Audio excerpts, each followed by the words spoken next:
journey starts from the bishop's house. The bishop's house, located at 1 Lower Albert Road, Central. Bishop's house was designed in a modified Tudor style, 3 stories in height, on a foundation of granite. It is the second oldest Western-style building in Hong Kong. Bishop's House was established together with St. Paul's College, one of the oldest schools in the territory, in 1851. On the exterior wall of Bishop's House, there is school motto: Gongjing Tianju, I Ren Rug. Respect the Lord in heaven, love others as yourself. The Bishop's House is an imposing building, both in design and proportions. The main door faces east, with the Latin Anno Domini 1851 above the archway, the year that St. Paul's College was officially established. There is a side door below the ground floor with the Chinese characters Yeso Jiao, Religion of Jesus. The interior of the building was completely renovated and modernized in 1967 and 1968. It has been listed as a Grade 1 historic building. East of the reception room is a large conference room, now used for classes and meetings. To the right is a large reception room, with portraits of our 8 British bishops on the western wall. Is the residence and office of the Archbishop of Hong Kong. It was originally designed as a school for Chinese students. The house's origins can be dated from 1843, when Vincent Stanton was appointed Colonial Chaplain of Hong Kong. The building was completed in 1848. When the new Diocese of Victoria was created, Stanton handed over the college property to the newly appointed bishop, George Smith. The Hong Kong Sheng Kung, who maintains archives devoted to the history and records of our church from the 1840s to the present. The archives have historical materials on the Anglican and Episcopal Christianity in Greater China and related areas. Within the archival holdings, a special collection of rare books, documents, and photographs. These include Robert Morrison's Chinese Dictionary, for volumes from 1815 to 1823. A collection of early editions of the Book of Common Prayer, in Chinese, including the first prayer book, published in Hong Kong in 1854, and the first part of the first full edition of the Chinese Prayer Book 1872, the 1662 edition of the Book of Common Prayer.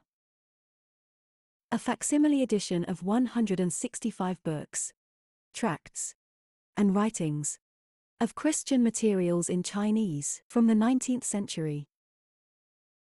Beyond the reception room are the offices of the staff. These offices and the conference room, enclosed in the late 19th century, had originally been an expansive veranda, which afforded a magnificent view of the harbour, before there were all the skyscrapers. A building is the reflection of change and continuity in the church, as well as the city.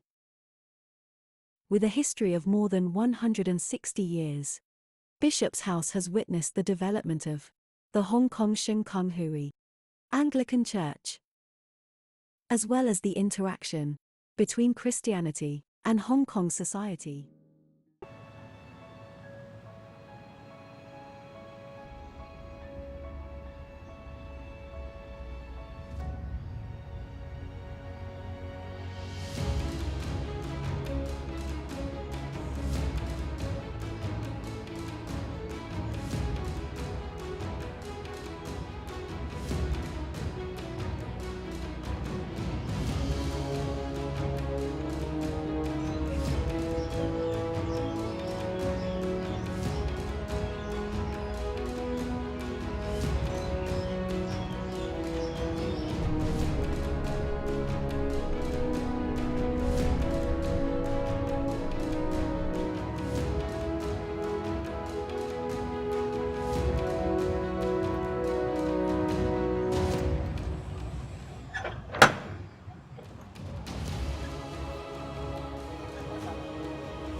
this was not the first chapel built here.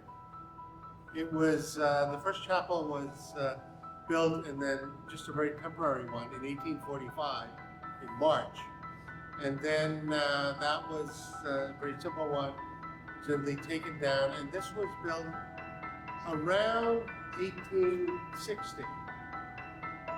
And so from the beginning, it was related to St. John's Cathedral. Come here, and they'd have the interment service for the actual burial here in this chapel.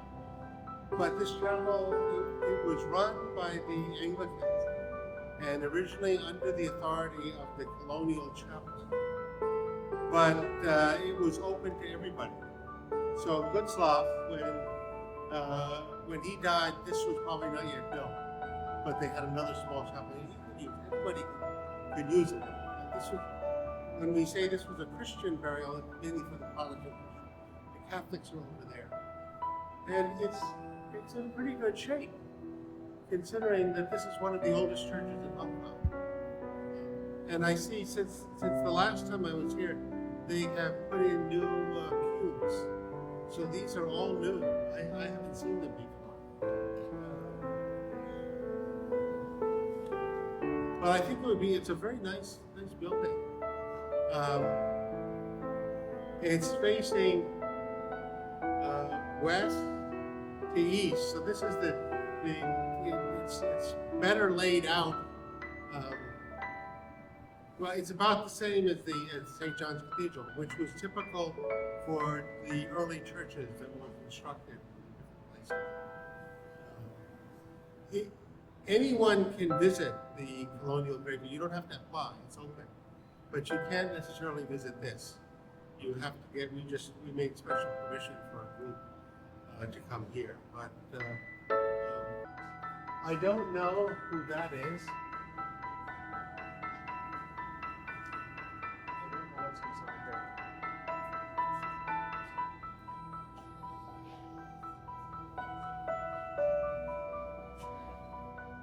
Yeah, so these would be put up, as you'll see in many churches, especially many English churches, that you could apply. This has somebody who died at sea. This is a memorial, so there's no question that his body is there. But this has been kept up by the government, and it's in pretty nice shape. Wanted to have a memorial for him, and he applied to the government. Maybe he got to put this here. Often, again, I'll remind you that we're having the feast day for the All Souls Day and All Saints Day, and sometimes these were put up at that time. This was July 10th, 1876. My name is Matilda. Let me introduce some of our old residents, who contributed to the early success of Hong Kong. So many of them, leaders of the community, were laid to rest in the oldest cemetery in Hong Kong. Towering over the other Chinese present in the cemetery, in terms of service to Hong Kong, and influence on Hong Kong affairs is Sir Kai Ho Kai. Ho Kai was born in March 1859. The son of Reverend Ho Fuk Tong. Ho Kai was admitted to the Central School in 1870. At the age of 11. And left at 13 for schooling in England, where he studied medicine at Aberdeen University. While in London, studying, for a second degree in law, in December 1881. Ho Kai met, and married, Alice Walkden. Back in Hong Kong after 10 years spent in England, Ho Kai found that his Western style of medicine was unacceptable to the Chinese, and turned to law for a living. Alice tragically died of typhoid fever, soon after giving birth to a daughter. After only 3 years of married life, Ho Kai subsequently married an American Chinese, Lai Yuk-king. Ho Kai became an unofficial member of the Legislative Council, and continued as one for 14 years. He supported Sun Yat-sen, and wrote extensively on the need for reform in China. His ventures into the property market with his partner, attack did not bring in the expected profits. But they did leave behind a name for the future airport, Kai Tak. Ho Kai received his knighthood in 1912 for his services to the public, but retired soon after due to ill health, and died in July 1914, at the age of 55. Besides funding the building of the Alice Memorial Hospital, his contributions to the founding of University of Hong Kong were substantial. Ho Kai died not only intestate, but also penniless, leaving nothing but the furniture in his house and some law books. The government was asked for help, and Sir Francis Henry May agreed to fund the funeral cost and provide tuition fees for his 5 sons.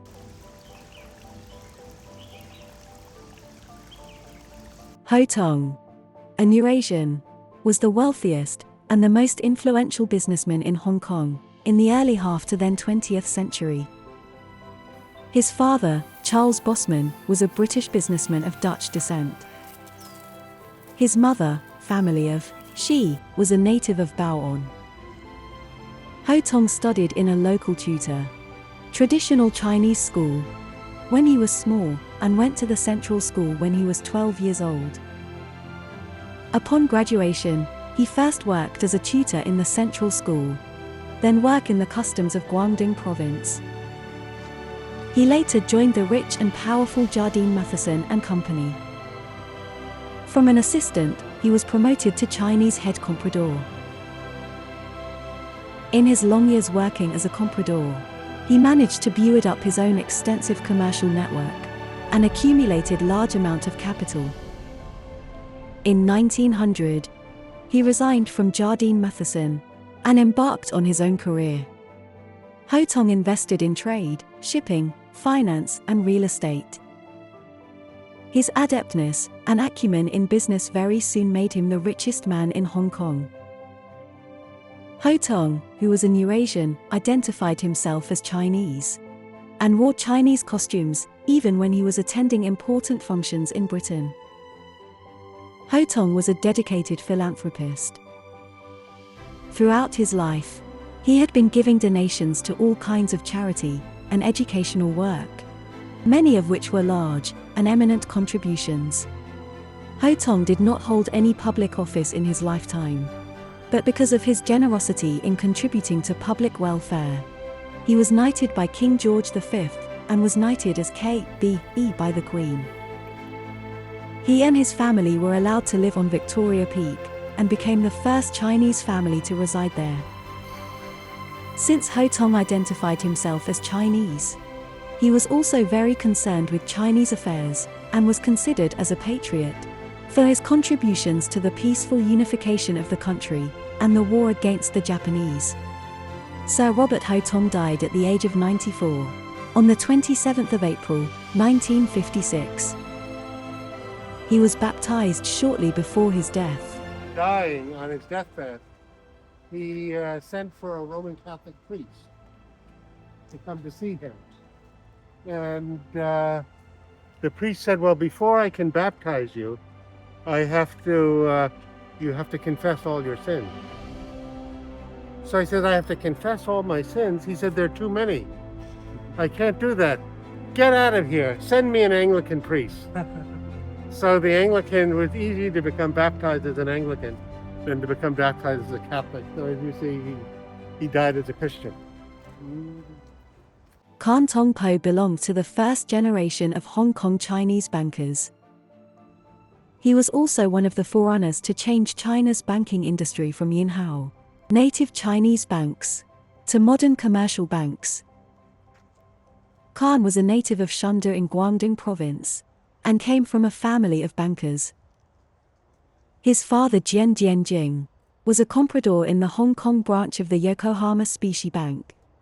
After graduated from Queen's College, Kan went to Japan and became proficient in Chinese, English and Japanese. While in Japan, he worked in the Kobe branch of the Yokohama Specie Bank and in the International Bank. Discovering that foreign banks were much more fully developed, he decided to return to Hong Kong to establish his own bank to compete with foreign ones. In 1916, he opened the Tak Shon Yin Hao with Lao Chu Pak. In 1918, he established the Bank of East Asia with his friends, the two brothers Lee Kun Chun and T.S.E. Fong. He acted as a permanent board director and chief manager until his death. Kan was a major figure in Hong Kong's banking industry. From 1949 to the time when he died, he was the first and the only Chinese in the Banking Advisory Committee. He had made much contribution to the development of banking in Hong Kong. Kan had 14 children, many of whom succeeded their father, but also developed their own career.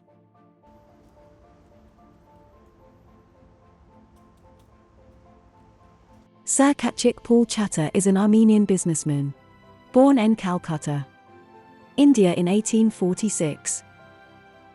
He was orphaned when he was still a child.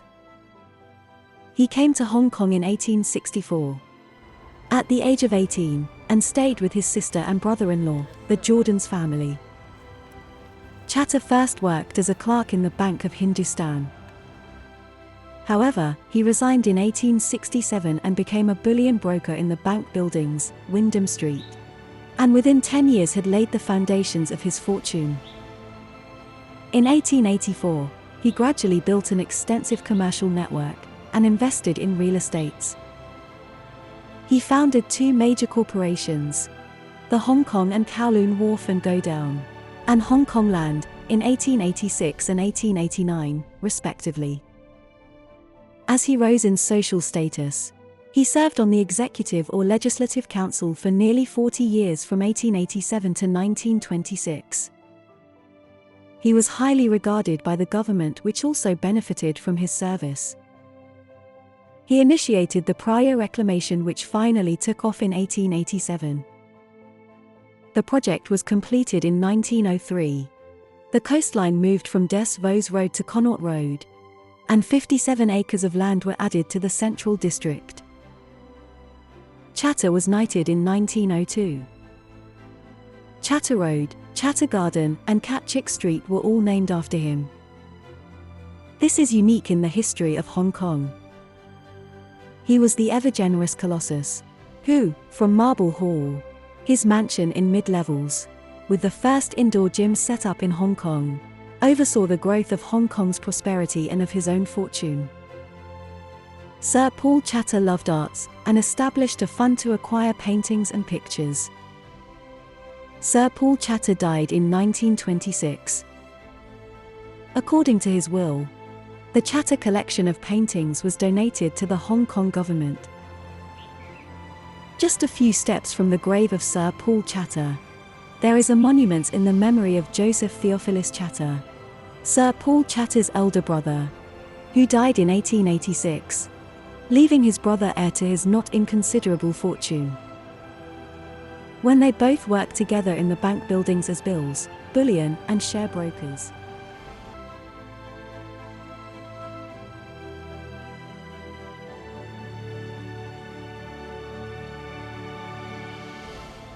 The last grave we visit is mine. Matilda Lincoln Sharp died on the 22nd of August 1893 at my age 64. My husband, Granville Sharp, died 6 years later at Norwich, England at his 75.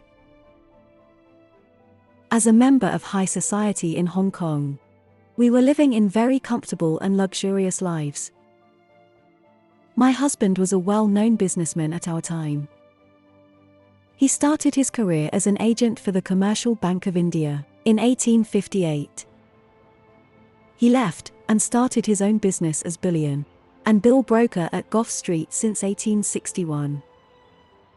Like Sir Kachik Paul Chatter and Modi, Granville's business was flourishing, and he moved his office, Sharp & Company, to Deogalar Street in 1863. Our wealth was built from the basis of a property empire.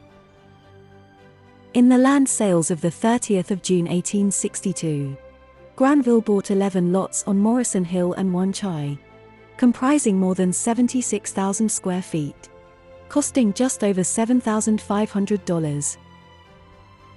The streets nearby were named under him: Sharp East Street and Sharp West Street. Granville soon built up his wealth as shares, bill broker and auctioneer. He also became a member of the Chamber of Commerce. His nephew, Ernest Sharp, was the attorney of the government. With our background of shopkeeping and law, we were invited for the theatrical presentation of the royal visit of Prince Alfred, son of Queen Victoria. In 1866, we built a bungalow in the Peak District, not far from that of Emmanuel Raphael Berlioz. In 1864, Granville moved his broker's office to Bank Building at Queen's Road, and we lived at Robinson Road, and later I stayed mostly at Rose Villa of Boham Road. I died in 1893. Not too old. I love Hong Kong, and devoted most of my time to the local Westerners society. I am brave, and had survived from a journey from Touraine of Vietnam back to Hong Kong. The shipwreck and the piracy around the water did not kill me. I always carried pistol with me, even going out for a walk from our house at Robinson Road, or my ride to the chapel on Sunday.